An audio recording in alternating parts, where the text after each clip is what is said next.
Tambah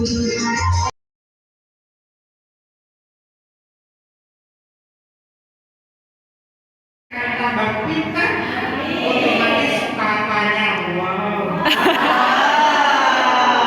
Bojo iki kena om. Mari parete kok jadi kayak gini. Oke, sudah sekian ya. Assalamualaikum warahmatullahi wabarakatuh. Waalaikumsalam warahmatullahi wabarakatuh. Kaki tak kening. Fokus. Di awal pasti seperti ini ya. Orang kemarin baru saja di awal-awal juga masih seperti ini. Ya tidak. Nanti lama-lama akan fokus. Gitu ya. Bismillahirrahmanirrahim. Idza jaa ajaluhum la yasta'khiruna sa'atan wa la yastaqdimun. Manakala ajal itu datang, ada nggak yang bisa diminta atau yang nggak mau? Nggak bisa ya? Nggak bisa. Marisa Haque pun nggak mau. Masih banyak cita-citanya. Semua yang ada di dunia ini sepertinya seolah-olah baru mau akan. Begitu ya? Kok wes nggak ada. Itu nanti kita semua akan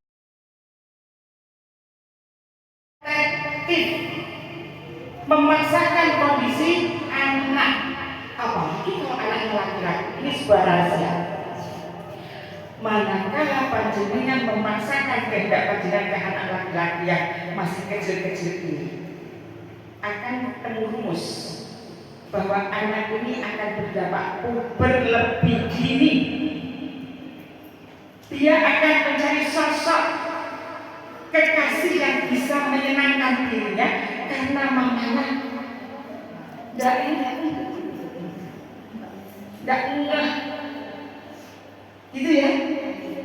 Ini jadi panjenengan itu penting sekali perannya dalam perkembangan anak. Jadi kan berapa persen balik 60% panjenengan berkumpulnya di rumah, 20% ibu guru. Tapi kenapa kok ibu guru lebih mati daripada mamanya? Ya apa iya? Ada di lembaga saya, kalau pagi itu baris mau meninggalkan anak-anak itu dari gerbang, pesan ke saya, Bun, tolong bilangin ya, setiap bangun itu nangis, Bun bilangin ya, kalau sore tidak mau ngaji, kenapa harus Bun? Kenapa tidak mamanya aja? Berarti mamanya tidak menarik, berarti ibu gurunya lebih menarik. Berarti mulai sekarang panjenengan semua mama harus tahu bagaimana cara mengawal tumbuh kembang anak-anak ini. Sepakat? Caranya 7 tahun pertama perlakukan anak seperti raja. Ikuti apa yang dia inginkan dengan seperti dalang. Jangan terlalu banyak kalimat jangan, tidak boleh, dan sebagainya. Dulu untuk memudahkan ngomong anak, setiap anak ini mau melakukan sesuatu yang ekstrim, mesti sama model-model awas, ojo rono, dekono orang ngerti, iya apa iya, ojo rono nak, dekono orang kodok, iya apa iya. Ini manakala sinap ini mau tumbuh tidak jadi. Seperti padi yang mau tumbuh gegrek kering hanya karena lirikan mata, sentakan, cubitan, kalimat jangan dan kalimat tidak boleh. Mulai hari ini tidak ada lagi kalimat jangan. Ya apa Bun? Munggah-munggah dan coy tak oleh jangan. Ya apa Bun? Lade iku Bun digawe kuminan tempe mbek tahu aduh. Ngene kok oleh jangan. Ya apa Bun? Awak itu rasane Bun. Pak gresik gak karuan. Wis ta. Wae sambatane padha seolah-olah tidak ada orang yang menderita selain mama. Ya Pak ya. Pokoknya tinggal kalimat jangan nanti saya lanjutkan. Ada cerita begini. Iki wong sing kurang bersyukur dan kakek mengeluh. Manakala suami datang, Pak, alhamdulillah capek. Dahar apa kopi? Dahar nasi apa dahar mama? Gitu. Oke, ada cerita tidak di sini, di tetangga saya. Ceritanya begini. Bojone teko wis kesel. Bisa mati, masya Allah. Anakmu gunakan, masya Allah. Paling biar sampai sekolah ini. Enggak Pak Iman. Aku iki mau Pak. Umbah kurang gunung. Ada enggak yang begitu? Masya Allah Pak. Awakku wakil setono. Aku umbah sak gunung umbahnya sak piro. Nah, apa sekarang ini? Aku iki mau nyusul arek-arek Pak. Paling sekok jubah kalau diukur loh. Cara melaku Pak. Lah piye lho suami? Ini perempuan. 90% diciptakan Allah dominan perasaannya. Ini perbedaan laki dan perempuan. Akhirnya laki-laki itu hanya 1/90. Dipikir menikah tak ketik. Bojoku sengaja ini, masya Allah, dasar sesuai. Terus bolong kabeh, dasar koyo gombal. Masuk seakan. Akhirnya besok pagi mau berangkat kerja dikasih deh uang 200.000. Ma, gak usah nyuci kalau memang sangat membebani. Dilundri saja ya, bojone budal ketak duit mampar loro digawe laundry. Akhirnya piye? Yo dilakoni, diubah dhewe. Sing guyu iki koyo iki ya banget deh. Dan yang guyu semuanya pun ya mungkin rata-rata pernah yang semisal. Ini perbedaan laki dengan perempuan. Nanti akan ada perbedaan banyak hal yang menyebabkan sampai tidak rukun. Manakala anak tidak suami istri tidak rukun, gampangnya anak juga tumbuh kembangnya kurang bagus. Yakin ini ya, yang rukun saja. Bahwa Allah menciptakan laki dan perempuan dengan sisi lebih, dengan sisi kurang masing-masing. 2. Masalah perasaan lain yang sering terjadi. Bojone itu teko kerja dari kantor datang. Ya, saya lanjut ya. Datang dari kantor, bojone gimana? Mari ngono ditakoki Ibu. Halo. Pak. Wis teko Pak. Sama gimana teko wong Surabaya tak teko Jombang. Ngomongnya saiki tok. Ini bedanya laki dengan perempuan. Perempuan itu karena otaknya lebih tipis daripada laki-laki, dalam artian lebih cerdas, dia bisa memproduksi 20 sampai 24.000 kata per hari. Jadi panjenengan semua ini, halo, jenengan ini setiap hari memproduksi kata kalimat kuat sampai 20.000 sampai 24.000. Makanya wong wedok iku nek gibah ono bagian nipasi, ono bagian ngompori. Sedangkan laki-laki nonton sing paling cerewet itu hanya punya 7.000. Jadi perbandingan kosakata panjenengan dengan suami, kalau panjenengan 20 sampai 24 ribu per hari, omongnya sama itu sak mulutnya. Lele suami hanya memiliki 6.000 sampai 7.000 kata. Maka lele suami datang dari kerja, kate ditakok ini toh, iku mergo kalimatnya sudah habis di kantor. Halo, fokus dulu ya. Fokus dulu, saya hanya sebentar ya, sebentar. Jadi perbedaan suami dan istri, perbedaan laki dengan perempuan ini sudah takdir dari Allah. Manakala yang diperdebatkan terus jenengan tidak rukun, akan kasihan anak-anak, karena orang tua yang tidak rukun akan menyebabkan hasil anak juga tidak bagus. Akhirnya curhat ke temannya, aku curiga dengan bujuku, saiki nek teko lho tak takoni angkel tok. Teko Pak? Teko jawaban Pak? Jadi kan jawab karena ini jawab ya apa? Karena kalimat-kalimat yang sudah habis di tempat kerja, kalimat-kalimat yang sudah habis dipakai untuk teman-temannya di kantor. Jadi dia tidak sempat menyisakan.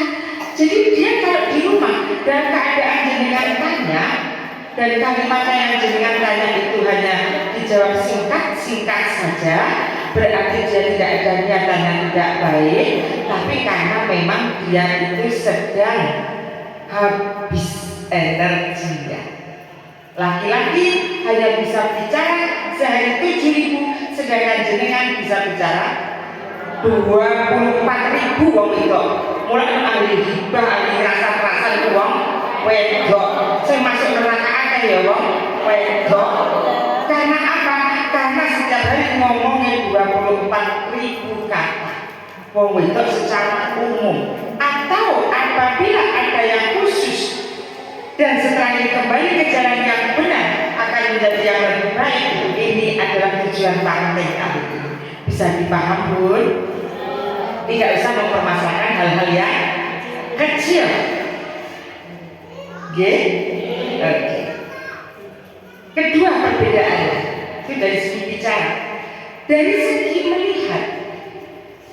Kita itu kornea mata ditanya lebih lebar. Saya begini bisa melihat Bu Ati yang di sebelah sana, bisa melihat Bu Ati yang di sebelah sini. Laki-laki tidak bisa. Laki-laki itu lurus pandangannya. Pernah disupiri suaminya? Pernah disupiri suaminya? Jenengan itu tidak bakat menjadi navigator, petunjuk arah. Jarang sekali petunjuk arah itu perempuan. Pak, ini kan Pak. Padahal tangannya oh jok bingung kita. Jangan kanan kok tanganmu meronok. Oh iya Pak, kanan meronok. Pernah nggak geger seperti itu? Laki-laki itu seorang predator yang kepala keluarga mencari ekonomi. Jadi dia lurus. Jadi dia lebih bisa menjadi navigator, petunjuk arah daripada panjenengan. Karena kornea mata kita itu lebih lebar. Tapi panjenengan ini termasuk orang-orang yang punya banyak kelebihan, ya. Tapi panjenengan sedikit lebih pikun daripada laki-laki. Pernah mendengar multitasking? Ini yang ketiga bedanya. Jenengan itu luar biasa, serba bisa. Gendong anak yang nomor 2, gandeng anak yang nomor 1, sikile iku mbek nutup lemari, ya toh? Bokonge nutup lawan. Iku lek wong wedok iso, nek wong lanang enggak bisa.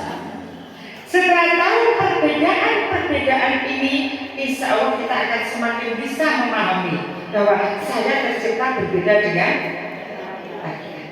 Makanya di rumah, kalau ada anak laki-laki dan suami mau berangkat kerja dan mau berangkat sekolah, golek dasi, situ golek jam tangan, situ golek topi dan sebagainya, mesti melibatkan ibu. Ma, dasiku mana? Maka suamiku mana? Saya jenengan bingung kan waktu itu.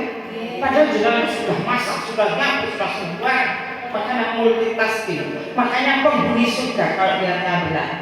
Ya, dari situ panjenengan pasti dulu agak sedikit marah, tapi sebelum parenting, ya, setelah parenting panjenengan akan berubah menjadi lebih baik.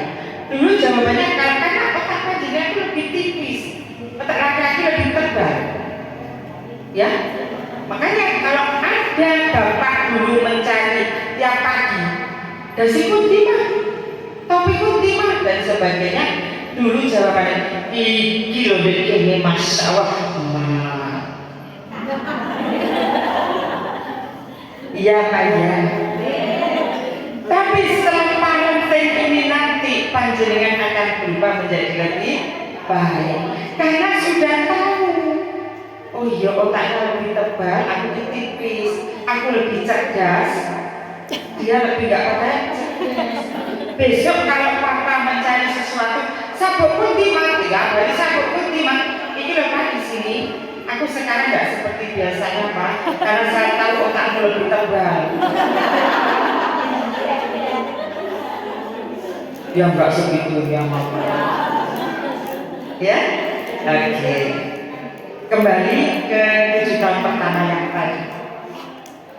7 tahun pertama melakukan anak seperti raja itu jangan terlalu banyak kalimat jangan. Jangan terlalu dilarang. Jangan kena tekanan-tekanan. Jangan dipelototi biar dia berkembang. Lah katanya munggah kursi meja itu nanti ya masih jelas sekolah. Jangan nanti jangan. Manakala rumah tangga ada list bocor genteng, tidak bisa karena mamanya selalu bilang jangan nanti jatuh. Akhirnya menjadi anak laki-laki, anak mama yang tidak bisa melindungi keluarga. Nomor 2 yang jenengan alas-alasan ngomong lek kakek tilang, ya. Pasal kodok itu, sikilmu coba itu enggak. Kan begitu ya. Ini tidak diperkenankan lagi. Ya, fasilitasi dia. Jadi kan itu dalam. Manakala dia mau mengambil lagi untuk tempe dicacah-cacah, coba dialihkan, dikasih salet misalnya. Ini lebih bagus deh. Katakan, berikan alternatif, berikan pilihan, berikan opsi. Ya, misalkan dia naik di meja, ya. Kemudian, bagus sekali kan, anak mama hebat, sudah bisa naik. Coba turun bisa enggak? Naik lagi bisa enggak? Turun, orang sampai 5 menit belum. Ya Pak ya. Lalu orang sama lelaki marah-marah, sama lelaki sinatnya berjatuhan, gogrok, nggak jadi tumbuh. Nah, ini gara-gara kakek disentak itu mau. Itu Pak ya. Oke, sepakat?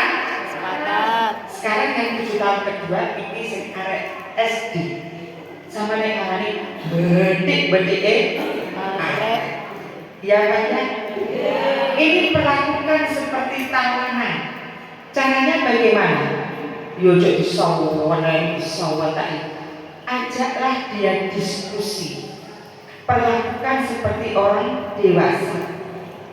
Dibiasakan untuk berkomunikasi sebab akibat.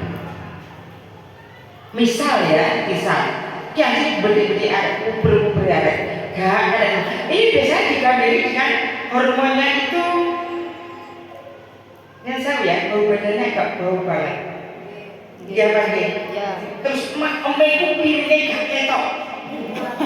Kuat makan.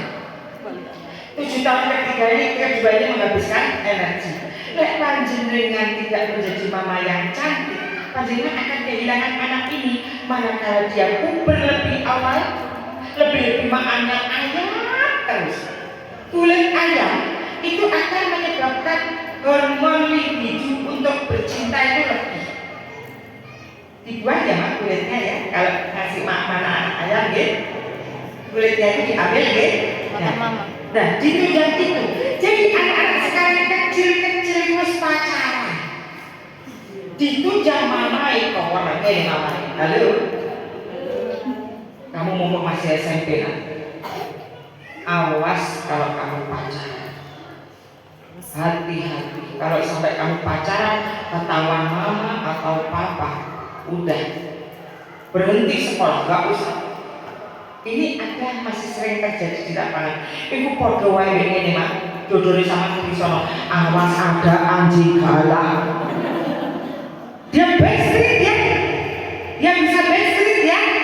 Bisa tetap berpacaran tidak sepengetahuan Mama. Ini dalam hal itu saja.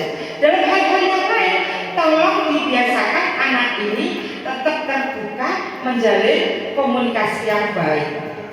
Kalau sudah bisa 7 tahun kedua seperti ini, akan menerima 7 tahun ketiga yang luar biasa. Saya kasih contoh real kehidupan saya. Anak saya yang pertama, namanya lagi Nafisa. Nama kalau bisa membuat sendiri ya Pak, karena nama itu adalah doa. Yang kedua, Bida Javan Muhammad. Yang ketiga, Daukas Syahkosada.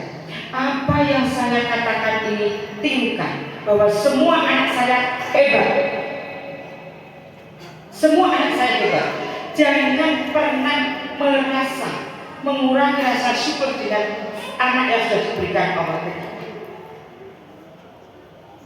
Jadi panjenengan ini dapat anugerah anak yang luar biasa, disyukuri, diberi nama yang baik, ya kan? Karena ini bagian dari doa. Lain Nafisa kecil sekarang sudah PNS di Universitas Brawijaya Malang. Dari kecil petualangan terus, tapi terbuka dengan perdebatan-perdebatan terutama dengan saya. Aliyahnya itu di Mantika Malang. Dulu kalau saya mengagendakan, merancang seperti LCD saya, ternyata dia punya LCD yang lain. Loh, anak kita sekarang kalau ditanya cita-citanya jadi apa, YouTuber? Ya apa ya? Kemudian ada yang jadi coach, macam-macam. Setelah saya daftarkan ke Gontok, Aliyah daftar di Gontok Putri.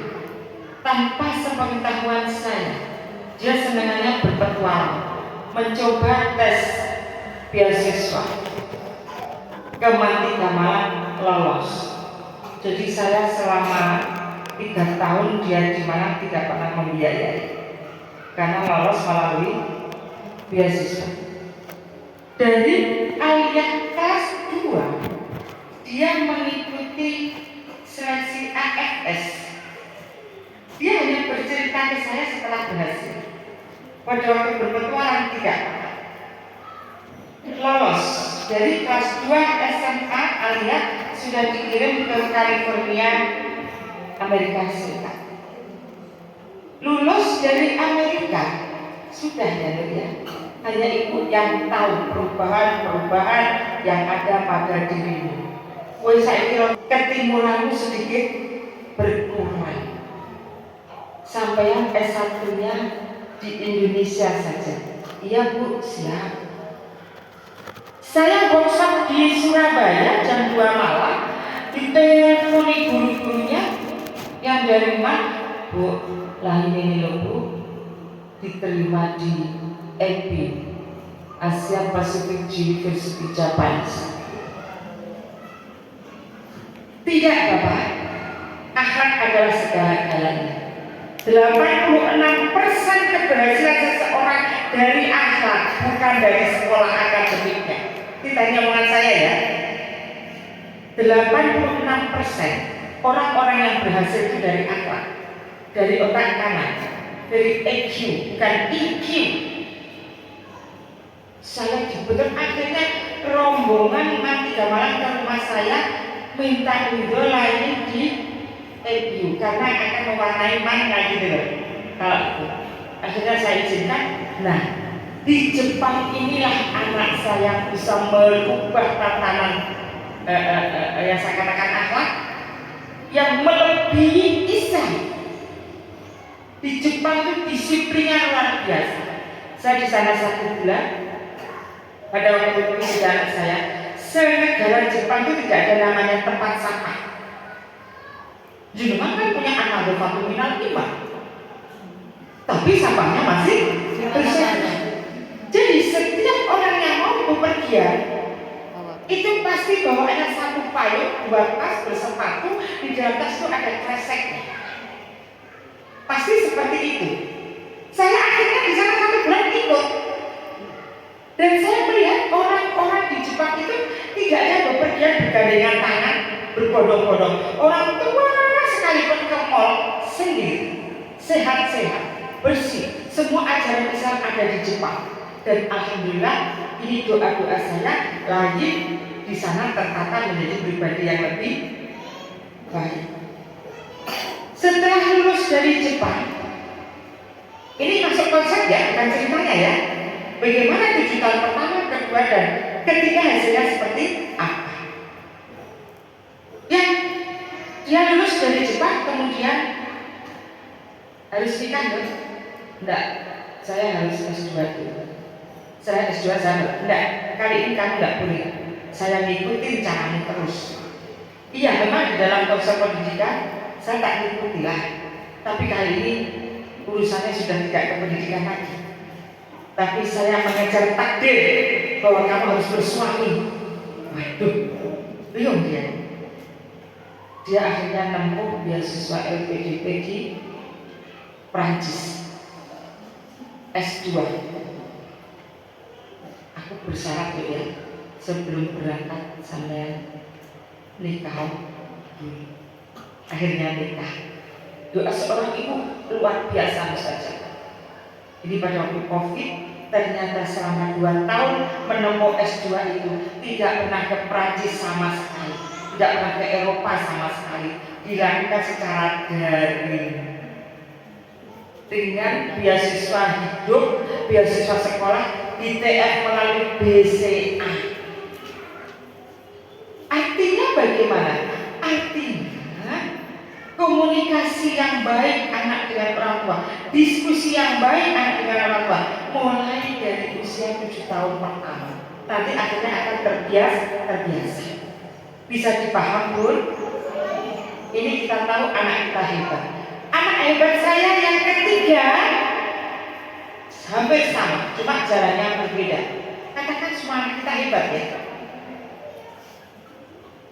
Setelah lulus dari MI tahfidz 30 juz, sekarang menempuh pendalaman kitab kuning.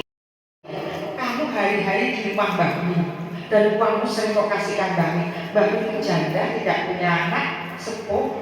Ini sebuah kelebihan yang luar biasa yang tidak dimiliki oleh kakak-kakakmu. Kamu itu hebat nak sampai tahfidz. Kemudian dia itu sambil meneteskan air mata. Paling aku ini lek dek kalau naskah pelangi sing bagian ketiga ada. Seorang ibu yang mana yang tidak menangis, maka anak ini memunculkan sebenarnya kecerdasan interpersonal. Kecerdasan interpersonal muncul. Orang yang tahu diri dan tahu kesulitan orang lain, ini sebuah kecerdasan. Ojo awake ae, ojo bukan sosok moco, ojo bukan sosok berhitung, ojo bukan sosok nyanyi. Jangan, Mak. Dia punya kelebihan yang berbeda dengan temannya. Saya begini karena berangkat dari kegagalan saya.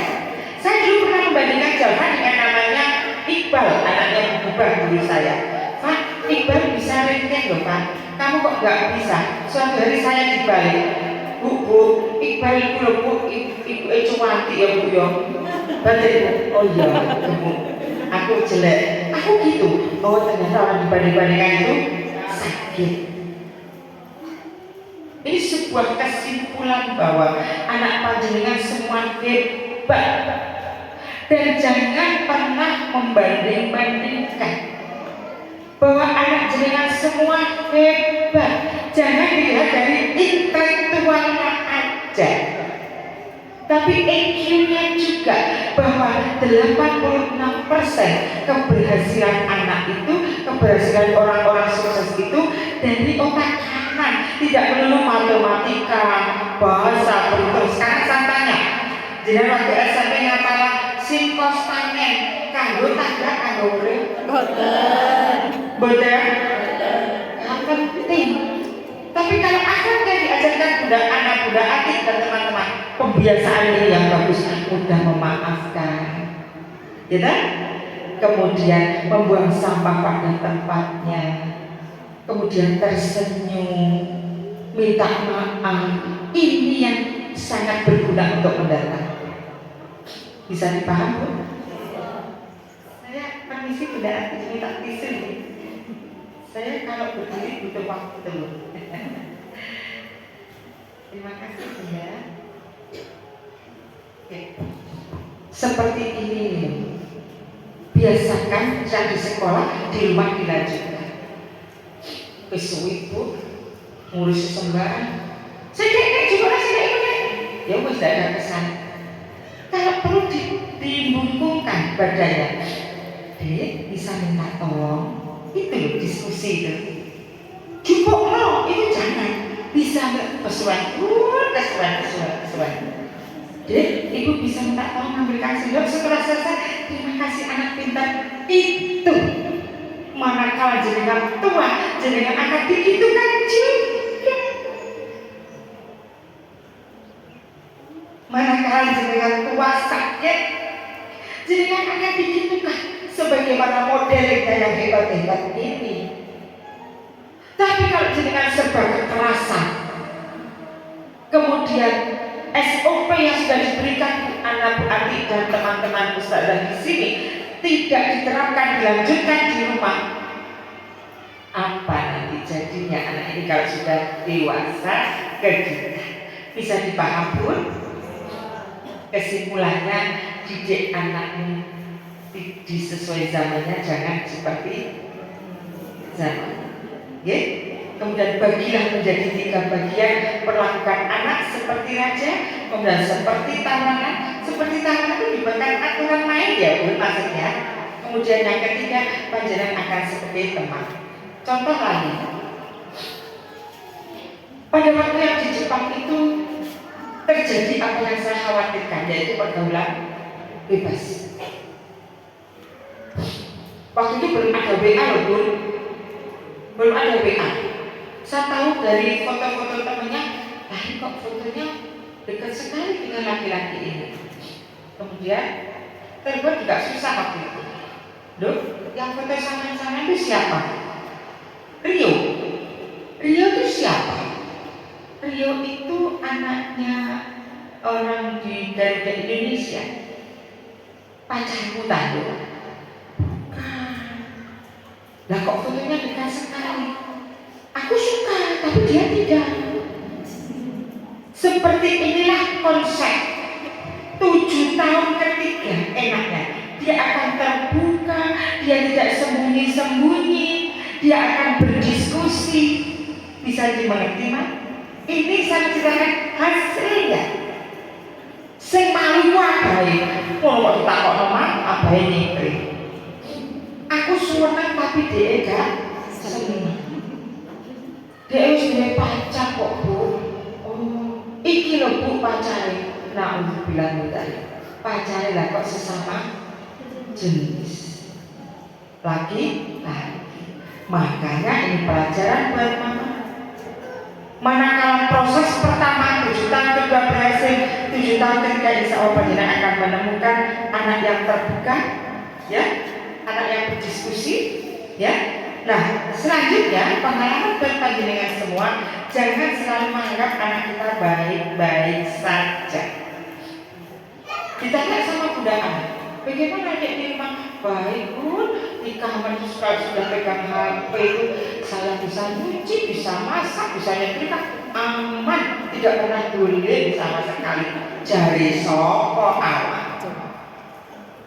Ya, jawabnya Bunda Ana begitu. Iso ae. Aman Bun, karena sudah saya setting. Yang tak tahu itu hanya film kartun-kartun saja. Film kartun itu sekarang percintaan, perundungan, bullying. Ini harus ya. Jadi mama kalau kasih HP anak ini 20 menit sudah merubah tatanan yang ada di otak ini. Ya Maya? Halo? Mama itu dianugerahi Allah otak. Di sini mah namanya human brain. Di sini terdiri dari 100 miliar neuron. Jadi jenenganku di otaknya podo ambil laptop 100 miliar ada di sini. Makanya jenengan itu hebat, memiliki tenaga listrik yang luar biasa. Contoh pada waktu tsunami Aceh, ada orang bertahan di laut beberapa hari yang hanya sekedar di pelepah kurma. Contoh anak kecil yang ngompol karena malu, dia bisa mengangkat kasur. Berarti kita itu memiliki tenaga yang luar biasa. Hanya saja tidak kita gunakan. Panjenengan memiliki 100.000 miliar neuron di otak. Jenengan cerdas yang luar biasa. 40.000 tersisa di kolbu, di hati. Manakala panjenengan akan melakukan sesuatu, benar enggak ya yang akan saya lakukan? Berdampak enggak ya? Ini hati. Ini memang ada kecerdasan yang di sini. Ada neuron 40.000 tersisa di dalam ini. Bilik antara hati dengan jantung. Makanya saya itu kadang-kadang mau berpesan ke panjenengan semua, kalau anaknya ini sebagian kekuatannya adalah dimeditasi ya Pak, dibacain Fatihah setiap habis sholat. Kalau malam baca Fatihah pada waktu iyyaka na'budu wa iyyaka nasta'in, baca 3 kali tanpa nafas. Hati sampean itu inginnya apa? Insya Allah anak ini akan menjadi anak yang soleh dan salihah. Begitu juga mau tidur.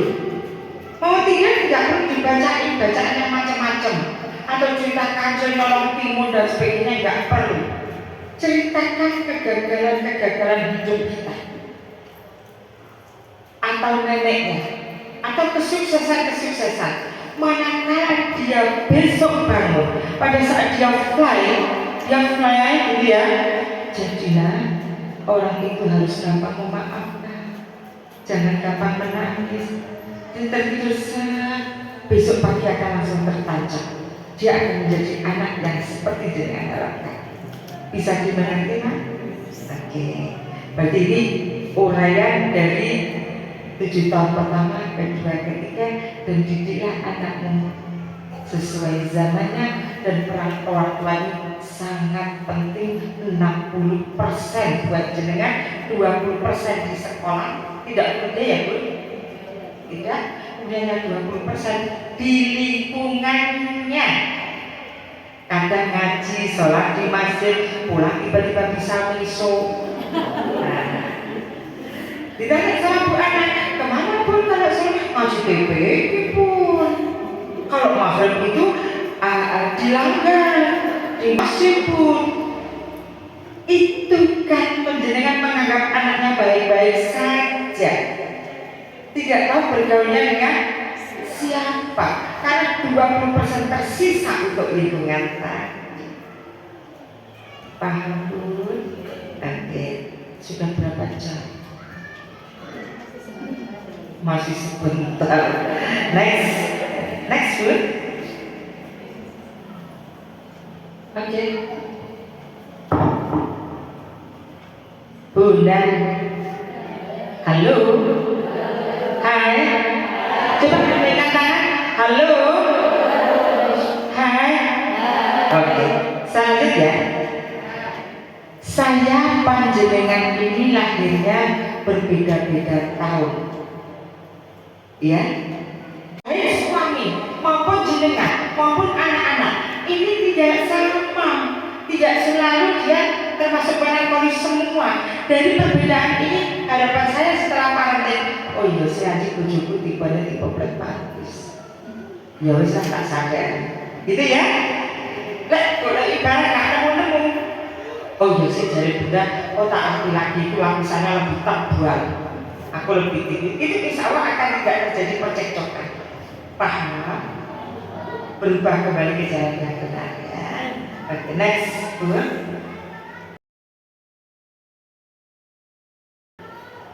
Salah satu ciri generasi ini adalah mereka terlahir sebagai digital natif. Heran gak sih anak-anak setiap lahir itu langsung nyekel HP, laptop, pisau? Ya apa ya? Saya sampai heran. Saya ini sudah tertinggal jauh dengan generasi-generasinya Bunda Ana, Bunda Ari dan teman-teman yang muda-muda. Begitu juga Bunda Ana dengan yang di bawahnya beda lah. Anak saya ini melek itu langsung soalnya ke laptop ambilan generasi nanti. Ini ciri-ciri generasi sekarang ya. Ini modelnya yang dituturi orang aneh, diomongi gak kena, ketakdiman kurang, coklean. Maka perlakukan dia seperti HP yang tadi Android, harus pakai touchscreen ya, halus, touch ya. Oke, next good.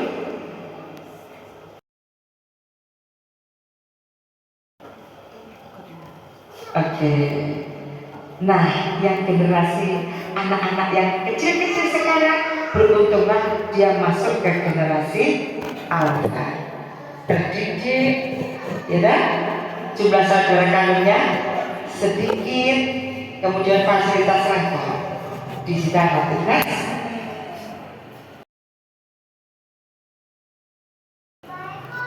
Oke, ini yang penting.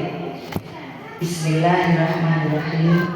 Alal tanalil ma'ila bisikati sa'umbika amwajmu ya bibayan duka ilmu wa irsin was tibarin wa bulghotin wa irsyadi ustadin wa kulli zaman. Syarat penuntut ilmu itu ada 6. Selain teori-teori yang jenengan miliki, ini juga perlu. Jenengan harus mencintai alma mater, mencintai bapak ibu gurunya. Jangan ada dusta di antara kita. Manakala masuk ke sini tetek-tetek, setelah masuk di sini ngerusui, tidak bisa tuturi handayani. Tapi bukan di sini, di tetangga jauh sana. Di sini nggak ada, ya. Jadi ibu saya dulu, tapi saya tidak menganjurkan ya. Rasa khawatir bahwa anak saya itu harus bermanfaat. Bolak-balik itu ketemu gurunya, entah apa yang bisa dan sampai dia punya prinsip. Nah, saya masih ingat dalam hidup ini, seandainya kepala ibu ini laku dijual, akan saya jual untuk perjuangan anak-anak. Itu prinsipnya sampai seperti itu. Akhirnya apa? Dia cari kuncinya. Ada 6. Zuka'i wa hisi wa stibari wa bulghatin wa irsyadi ustadi wa tuliz zamani. Cerdas, keinginan yang kuat, bisa dijaga kerjasama maksudnya ya. Kemudian kesungguhan, ada disiplin, ada gak semaunya gitu ya. Kemudian biaya, jangan pernah ramai dengan guru perkara biaya, karena bapak ibu sudah menata sedemikian rupa. Saya yakin bapak ibu guru ini dengan ilmu-ilmu yang sudah diberikan, insya Allah pahalanya seperti orang bisnis MLM. Begitu juga panjenengan ke anak-anak, panjenengan ke bapak ibu guru, bapak ibu guru ke anak-anak seperti MLM. Manakala hari ini Bunda Ana mengajarkan ke anak-anak sholat, anak-anak juga melakukan yang sama ke anak-anaknya besok, akhirnya di surga yang tertinggi itu Bu Ana, yang tertinggi mamanya. Ini maksudnya ya, begitu. kemudian dekat dengan guru, ya kan? Kemudian waktu yang panjang, tidak usah menuntut sekolah manakala anak ini belum bisa menghitung dan menghafal abjad, berhitung dan membaca. Pada waktunya ada tersendiri. 7 tahun pertama anak-anak harus banyak belajar dan bermain, harus lebih pada otak kanannya gitu. Sekiranya dia kok diajari dengan tekanan seperti di SD, maka dia akan mengalami berontak pada saat kelas 3 kelas 4, dia akan malas sekolah. Paham ya, Mak? Jadi ini syarat-syaratnya. Untuk itu saya mohon panjenengan berbaik-baiklah kepada Bapak Ibu guru, kepada yayasan, kalau ingin anaknya ilmunya bermanfaat. Panjenengan besok menguji dan Bupati Mata. Besok suaminya namanya Yai Askari, teman abah saya, mondok di Mbah Mangun. Lapar atau tidak suka pindah ke yang lain makanannya dan sebagainya, atau panas, jenengan lebih cerdas, cara lebih tahu, carikan solusinya. Jadi cara menangani kalau anak tantrum bagaimana, Bunda? Istighfar dulu, ya? Istighfar dulu, ya Allah, aku juga sampai terpancing. Lalu perempuan bahkan ada teori yang mengatakan izin ke anaknya pada waktu tantrum, sebentar ya nak, ibu tak menenangkan ini sebentar aja, ke kamar, jangan berhadapan-hadapan terus. Nanti kalau mama papa sama-sama tantrum, satu duduk satu berdiri, kalau sama-sama berdiri sih kamu gak kursi, jadi apa ini nanti akhirnya? Ya tidak. Kesimpulannya, tantrum bisa diatasi dengan kepala dingin, dengan hati yang bersih dan jernih. Kemudian yang kedua, manakala sudah gak kuat, istilahnya kalau di Kalimantan, Bunda izin sebentar ya, menenangkan diri dengan cara mundur dan duduk. Duduk tidak bisa, saya itu pegang lagi. Kemudian taruh di sini, Mak. Ya, pegang jantung itu. Dia akan sedikit merasa nyaman, gitu ya. Jadi cara menghadapi tantrum, jangan panik. Tapi rata-rata dengan ikut tantrum, rata-rata dengan panik ya Pak ya, gitu ya. Jadi insya Allah panjenengan semua sudah bisa menangani kok seperti itu. Jadi tenang. Dia kalau tantrum kan juga kadang-kadang kita nggak tahu ya. Akhirnya karena tidak kita tidurkan dan sebagainya, kurang tidur dan sebagainya, terus tantrum. Jadi kan semuanya kita sebabnya. Tapi passwordnya adalah jangan panik, istighfar, kemudian jangan emosi, ya, jangan memberikan penjelasan ke orang yang tidak tahu. Jelas sudah ini, saya kaget kok, apa sih itu kan? Kok sampai nasab? Itu kan kita langsung ya. Nah, jangan menghiraukan orang yang baru datang. Intinya cara menghadapi anak tantrum kita harus tenang, jangan panik, pengelolaan emosi yang bagus, ya Mak. Dan itu biasanya diawali dengan istighfar. Dan dulu akan ya, kalau sore anak saya sampai tua, itu kalau datang pas pulang itu kepala duduk, kaki dan sore, itu kami kita menegor lebih wasan ibadi, peminamazati syayati wa ayatul. Mulai bayi sampai lahir ini kalau pulang kita diskut begitu sampai dia sudah dua anak seperti itu ya. Insya Allah nanti saya buka 24 jam, yang mau bertanya silahkan melalui WA yang sudah diberikan ke Bunda Ati. Bisa diterima Bu? Oke. Yang lain silahkan Bu.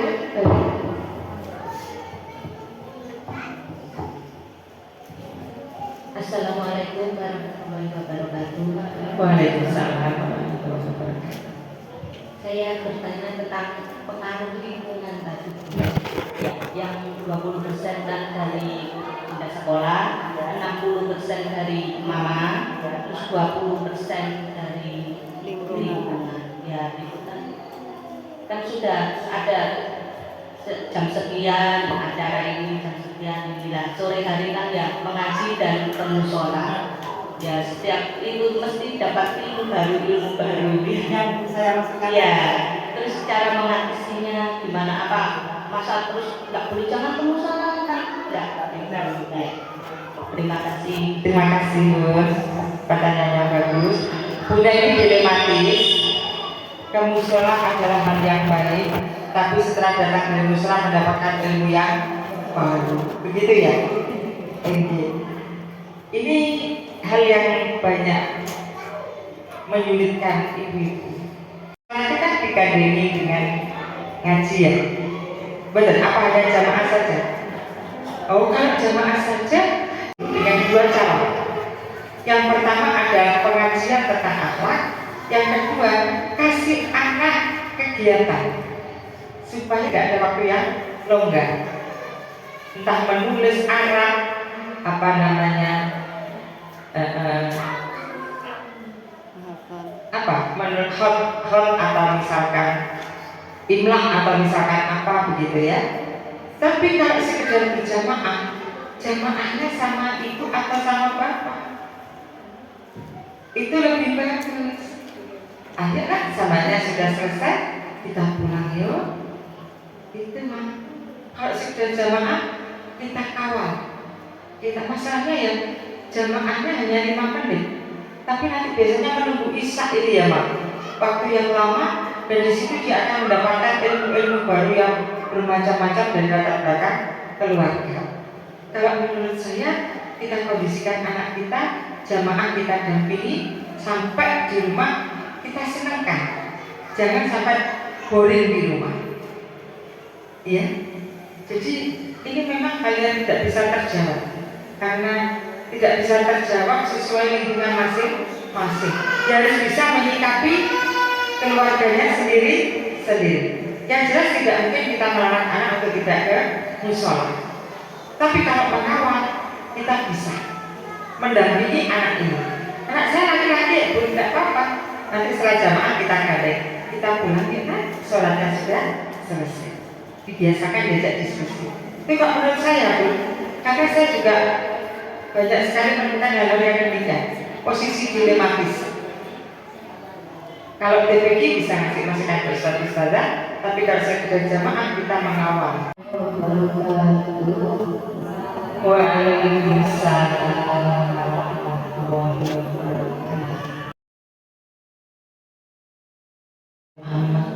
Allahumma ya Allah, Allahumma nawwir qulubana binuri hidayatika kama nawwartal ardh binuri syamsika wa qamarika abadan. Allahumma ya Allah, kami keluarga besar dari RA dan KB Zuhratul Faizi. Di sini kami berkumpul segenap wali murid TK RA dan KB. Kami berkumpul dengan segenap dewan guru.